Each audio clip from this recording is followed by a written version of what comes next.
안녕하십니까. 발표를 맡은 손영진입니다. 저희가 발표할 주제는 얼굴신경마비입니다. 목차는 1. 얼굴신경마비 2. 얼굴신경마비 진단 방법 3. 중추성 얼굴신경마비 4. 말초성 얼굴신경마비 5. 중추성 얼굴신경마비와 말초성 얼굴신경마비의 비교 순으로 진행하도록 하겠습니다.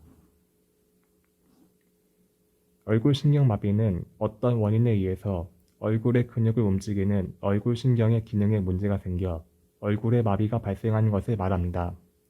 얼굴 마비가 생기면 한쪽 얼굴 근육의 움직임의 정도가 감소하여 얼굴을 움직일 때 양쪽이 서로 비대칭이 됩니다. 또한 같은 쪽 얼굴에 이완성 마비가 발생하고 마비 반대쪽으로 얼굴이 일그러지고 입이 쏠리게 됩니다. 얼굴신경마비는 중추성과 말초성으로 분류됩니다. 뇌의 외상, 출혈, 감염증 등의 원인으로 발생한 중추성 얼굴신경마비는 양측성의 입술, 코근, 눈들레근 마비 증상을 유발합니다. 말초성 얼굴신경마비는 편측의 저작 곤란 증상 등을 유발합니다. 얼굴신경마비의 대부분은 일측성, 말초성 얼굴신경마비입니다. 또한 얼굴신경마비는 대사성 질환, 뇌졸중, 바이러스 감염, 종양 등에 의한 2차성 얼굴신경마비와 특별한 원인 없이 발생하는 특발성 얼굴신경마비인 벨마비로 분류됩니다. 전체적으로 볼 때 벨마비가 2차성 얼굴신경마비보다 3배 정도 많으며 매년 10만 명당 15명에서 30명 정도 발병하는 것으로 알려져 있습니다. 또한 15세에서 45세에 호발하고 남성과 여성에서 발병 빈도는 비슷합니다. 얼굴신경마비와 관련된 논문입니다. 이 논문의 이름은 The Effect of Muscle Re-Education Training on Recovery and Function in People with Acute Facial Nerve Paralysis 입니다. 이 연구는 근육 재교육 훈련을 얼굴신경마비에 대한 문제해결 접근 방식의 치료 방법으로 고찰하였습니다. 얼굴신경마비 환자에게 온열치료, 전기자극치료의 병행치료와 비교하여 근재교육 훈련이 얼굴신경마비 환자의 얼굴신경 회복과 기능에 어떠한 영향을 미치는지 조사하였습니다. 대상자는 원인 불명의 얼굴신경마비 환자 30명을 대상으로 하였습니다. 실험 전 비순각, 입의 이동거리, FDI를 측정하였습니다.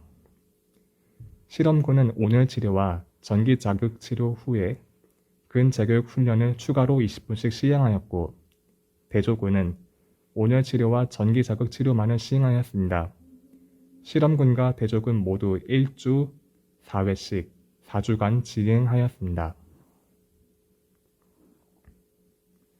실험군과 대조군 모두 얼굴신경마비의 회복과 기능에 유의한 영향을 미쳤으나 결과적으로 근재교육 훈련을 추가로 시행한 실험군이 통계학적으로 더 유의한 결과를 보였습니다.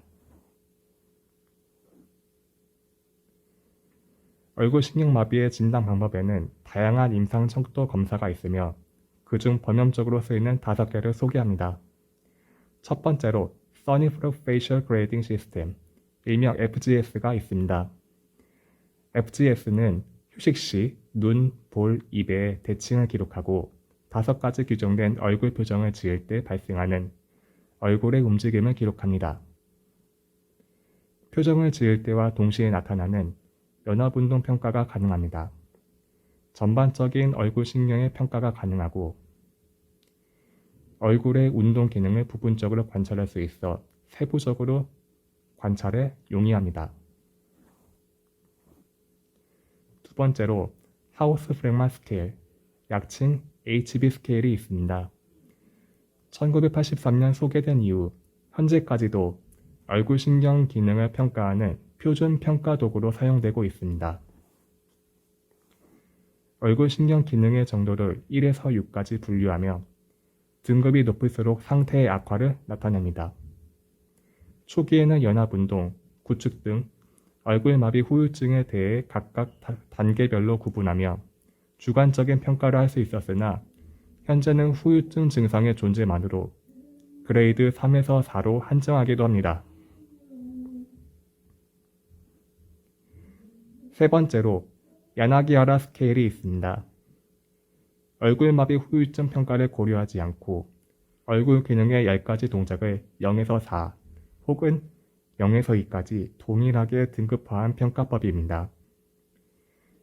HB 스케일과 더불어 얼굴마비 후유증 환자의 얼굴마비 평가에 널리 사용되고 있습니다. 네 번째로 Facial Nerve Grading System 2.0이 있습니다. 각 부위별로 얼굴 기능을 등급화하여 평가하는 검사법입니다. 감각적 부분에 대한 평가는 중요도 및 정도 파악에 어려움이 있어 배제되었습니다. 안면마비 후유증 평가 영역이 없고 양측성 얼굴마비 환자 평가에 어려움이 있습니다. 다섯 번째로 신경 정도 검사 ENOG가 있습니다. 신경의 병선 정도를 정량적으로 표시할 수 있는 검사법으로 신경 및 근육의 변화를 객관적으로 기록할 수 있으며 말초성 얼굴 신경 손상에서 예후 판정 및 치료를 선택하는 데 도움을 줄 수 있을 것으로 알려져 있습니다. 다음으로 중추성 얼굴 신경마비입니다. 중추성 얼굴 신경마비의 원인으로는 뇌졸중이 있으며 뇌종양과 뇌염이 있는 경우 다리뇌에 있는 얼굴신경핵의 중추에서 얼굴신경로가 침범되었을 때에도 중추성 얼굴신경마비가 발생할 수 있습니다. 원인을 찾기 위해서 필요한 경우 CT나 MRI와 같은 검사를 받기도 합니다. 중추성 얼굴신경마비의 증상으로는 얼굴의 하반부만 마비되고 양쪽 이마 모두 주름이 잡힙니다. 눈을 감아도 눈동자가 위로 올라가고 혀가 마비된 쪽으로 치우쳐집니다. 입술은 눕거나 휘파람을 불기 어렵지만 미각, 청각, 눈물, 침 분비에서는 정상 반응을 보입니다. 중추성 얼굴신경마비는 반마비, 삼킴장애, 발음장애, 한쪽으로 기울어지는 걸음걸이 이상 등의 동반이 가능합니다. 또한 같은 쪽 팔다리에 반마비가 수반하는 경우가 많습니다. 중추성 얼굴신경마비와 관련된 논문입니다. 이 논문의 이름은 Weakness of Eye Closure with Central Facial Paralysis After Unilateral Hemispheric Stroke Predicts a Worse Outcome입니다. 이 논문의 목적은 편측성 뇌졸중에서 Weakness of Eye Closure의 빈도와 특징, 뇌졸중의 예후와의 연관성을 조사하는 것이었습니다. 대상자는 발병 7일 이내에 편측성 뇌졸중 및 중추성 얼굴마비 환자 242명을 대상으로 하였습니다. 이 연구는 입원 당시와 뇌졸중 후 7일, 14일, 21일, 30일째에 NIS-4와 JFS의 네 번째 항목을 이용하여 평가를 하였습니다. WEC는 242명의 환자 중 16명에서 확인되었고 WEC가 있는 환자와 없는 환자 간의 기준선 특성과 뇌졸중 위험 인자 및 병변 크기에 유의한 차이가 없었으나 뇌졸중 후 180일에 WEC 환자는 더 낮은 기능 독립률을 보였습니다. 이 논문은 결론적으로 편측성 뇌졸중 후 180일째에 더 나쁜 기능적 결과를 예측하는 WEC는 심각한 중추성 얼굴마비 및 우방구 뇌졸중과 관련이 있다고 하였습니다. 말초성 얼굴신경마비의 원인으로는 벨마비가 가장 흔하며 그 외에도 램지언트 증후군의 대상포진 바이러스에 의해 얼굴마비가 발생하거나 교통사고나 추락 때문에 머리가 충격을 받아 머리뼈의 골절과 더불어 얼굴마비가 생기기도 합니다. 또한 얼굴 수술로 인한 손상으로도 얼굴마비가 발생할 수 있습니다. 말초성 얼굴 신경마비에서 비롯되는 증상입니다. 발생 원인은 다양한 가설이 있는데 바이러스 감염, 허혈성 질환에 의한 신경마비, 당뇨에 의한 혈관장애, 다발성 신경염, 자가 면역성 질환, 차가운 환경의 노출, 유전적 소인 등이 있습니다. 말초성 얼굴 신경마비의 증상으로 이마를 포함한 한쪽의 얼굴 근육의 마비와 마비된 쪽 이마에 주름이 잡히지 않습니다. 눈을 감으면 눈동자가 위로 올라가며 눈을 잘 감지 못하고 마비된 쪽의 입이 아래로 처져 반대쪽으로 돌아갑니다. 그 외에도 얼굴 신경마비가 일어난 부위에 따라 미각, 눈물, 침 분비 장애, 청각과민 증상 등도 나타날 수 있으며 얼굴 부위와 넓게는 목 부분까지 마비 증상이 나타납니다.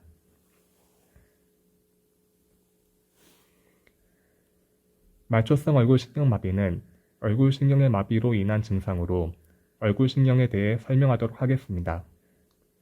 얼굴 신경은 운동신경섬유, 감각신경섬유, 자율신경섬유로 이루어진 복합적인 신경입니다. 얼굴 신경의 감각신경섬유는 특수감각인 혀 앞 3분의 2 부분의 미각과 일반 감각인 귓바퀴 일부의 피부 감각을 담당합니다. 운동신경섬유는 모든 얼굴의 표정근과 귓바퀴 근육의 운동을 담당합니다. 자율신경섬유는 위침샘 분비액인 턱밑샘, 혀밑샘, 입천장샘, 작은 침샘 등과 눈물핵인 눈물샘과 코안 점액샘에 부괴감 성분을 내보내어 침과 눈물의 분비를 조절합니다. 이 논문은 말초성 얼굴 신경마비에 대해 임상적 고찰을 한 논문입니다. 말초성 얼굴 신경마비 환자에 대한 분석을 통해 얼굴마비 환자의 발생과 원인, 치유되는 과정 및 회복 상태를 파악하기 위해 조사하였습니다.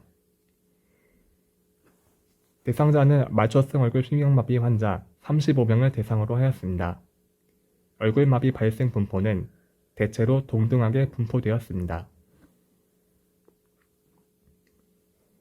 발생 원인은 원인 불명, 외상, 귀 질환 수술 후 손상, 한랭 노출로 인한 얼굴마비입니다.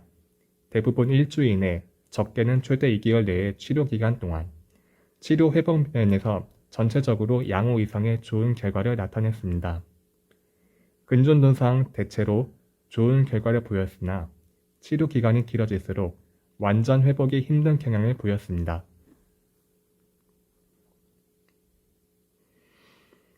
결론적으로 환자의 불안한 심리는 치료의 제한점이 될 수 있으며 이 분야에 대한 적극적인 연구 검토와 얼굴 신경마비에 대한 체계적인 평가 및 치료의 일반화 노력이 필요하다고 이 논문은 말하고 있습니다.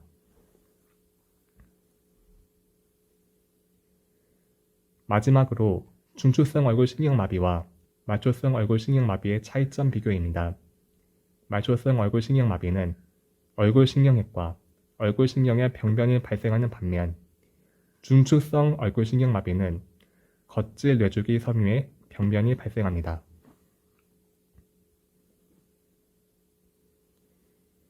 말초성 얼굴 신경마비는 주요 특징으로 이마 근육이 마비되고 눈 감기가 불가능하며 아래 운동 신경세포의 병변이 발생합니다.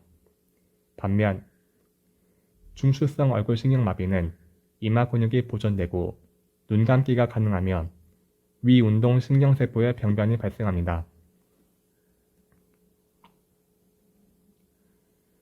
말초성 얼굴 신경마비와 중추성 얼굴 신경마비의 증상적 구분 방법입니다.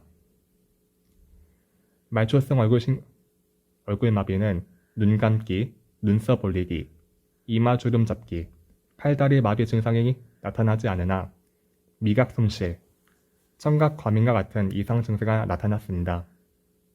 반면 중추성 얼굴마비는 미각 손실과 청각 과민 증세는 나타나지 않으나 눈 감기, 눈썹 올리기, 이마 주름 잡기, 팔다리 마비 증세가 나타났습니다. 동일한 점으로는 말초성과 중추성 얼굴마비 모두 얼굴마비 증상이 나타났습니다. 이상으로 발표를 마치겠습니다. 감사합니다.